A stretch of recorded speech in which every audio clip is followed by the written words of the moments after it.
इस्लामाबाद के sector G11 कचहरी के करीब धमाका हुआ है। खौफ का लेवल क्या है जनरल आसिम मुनीर में? भारत का गुस्सा कम करने के लिए, क्योंकि फटी पड़ी है, सीधी सी बात है। मैंने देखा है कि लाहौर में तो पूरी की पूरी मिलिट्री टैंक और ये और वो, और इसमें तकरीबन 12 लोगों की शहादत की खबर अब तक आ चुकी है। बहुत बुरा, ये तो मैं तो समझता हूँ किस किस्म का आदमी है। दूसरा वो आर्टिकल वो अमेंडमेंट जो करवाई है आसिम मुनीर को खलीफा बनाने की, उस पे से तवज्जो हटाने के लिए। भारत में किसी भी स्ट्रेटेजिक पॉइंट को हिट नहीं किया जा सका, जबकि भारत ने पाकिस्तान के अंदर कम से कम 12 एयर बेसिस को हिट किया, जो कि बहुत ही खौफनाक बात है।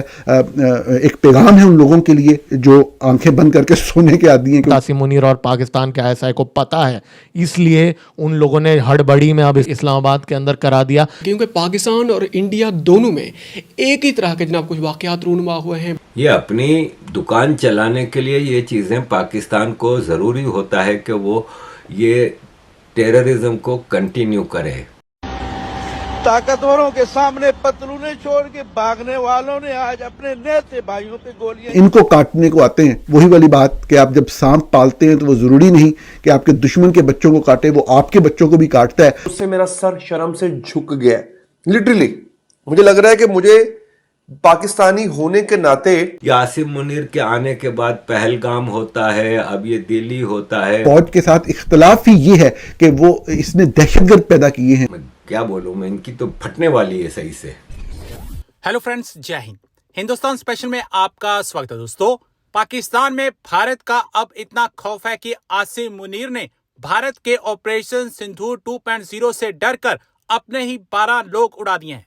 भारत ने मंगलवार को इस्लामाबाद में हुए आतंकी हमले को लेकर पाकिस्तान को जमकर लताड़ा है। भारत ने कहा कि यह उस देश के भ्रमिक नेतृत्व की एक पहले से ही घड़ी हुई चाल है, जो झूठी कहानियां गढ़कर अपने लोगों का ध्यान भटकाने की कोशिश कर रहा है।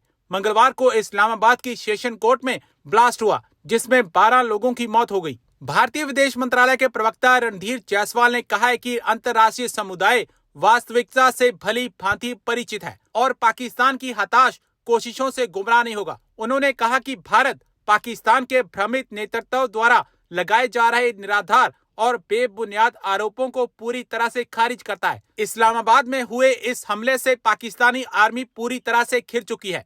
पाकिस्तान मीडिया चर्चा कर रहा है कि देखो, आसिम मुनीर ने भारत के ऑपरेशन सिंदूर 2.0 से डरकर अपने ही लोग उड़ा दिए। मामला खराब है। पाकिस्तान इस वक्त जिस हिसाब से चीज़ों में फंसा हुआ है, पाकिस्तान को तो करना था ये सब। अजीज दोस्तों, पाकिस्तान के इस्लामाबाद में धमाका होता है, कचहरी कोर्ट के सामने धमाका होता है, 12 लोग मर जाते हैं, जख्मी होते हैं। मसला ये है कि पाकिस्तान में ये जो धमाका होता है ये क्यों कराया गया? इसलिए कि एक तो दुनिया को दिखाया जा सके कि देखें हम भी विक्टिम ऑफ टेररिज्म हैं, और भारत का गुस्सा कम करने के लिए, क्योंकि फटी पड़ी है, सीधी सी बात है। मैंने देखा है कि लाहौर में तो पूरी की पूरी मिलिट्री टैंक और ये और वो, और बॉर्डर पे फौज चौकस कर दी गई है, ये वो। अभी तो इनका, मैं क्या बोलूँ, मैं इनकी तो फटने वाली है सही से। तो एक तो ये था। दूसरा वो आर्टिकल वो अमेंडमेंट जो करवाई है आसिम मुनीर को खलीफा बनाने की, उस पे से तवज्जो हटाने के लिए। इसी तरह परसों वाना, वजीरिस्तान के वाना कैडेट कॉलेज में धमाका होता है। एक गाड़ी जाके टकरा जाती है इधर गेट से, कुछ लोग मर जाते हैं। फिर कल से उस पे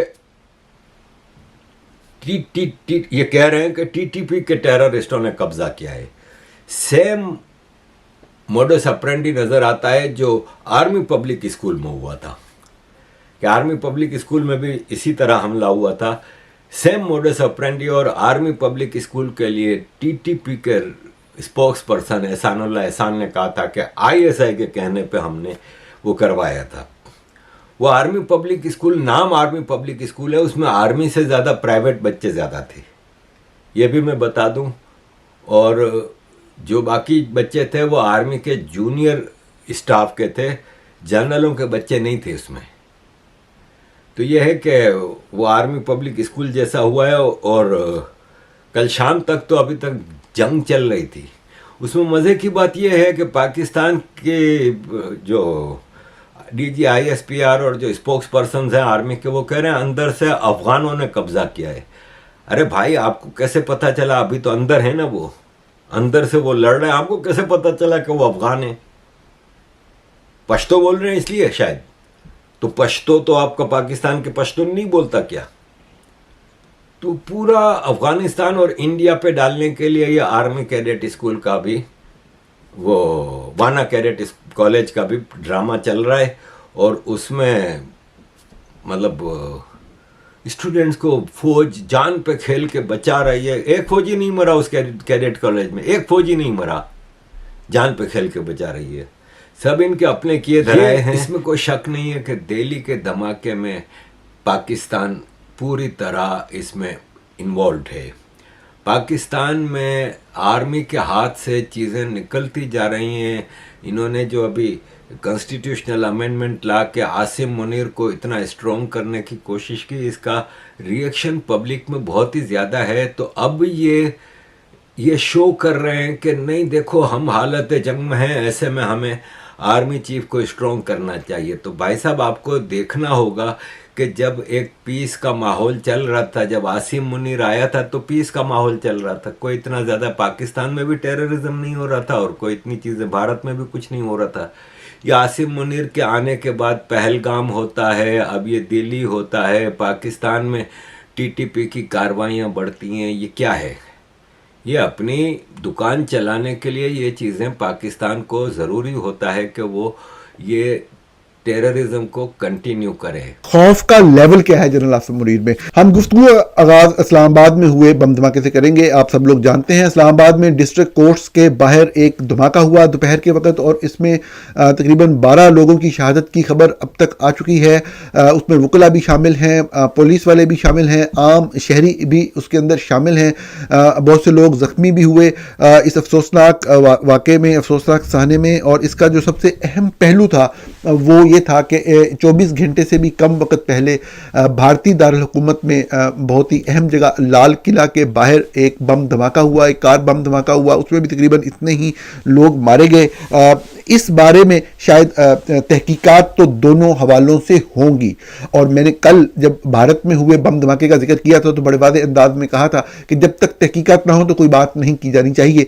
जो आज पाकिस्तान में हमला हुआ, इस हवाले से भी मैं बिल्कुल वही बात दोहराऊंगा कि जब तक तहकीकात मुकम्मल ना हो किसी के ऊपर भी इल्ज़ाम नहीं लगाना चाहिए।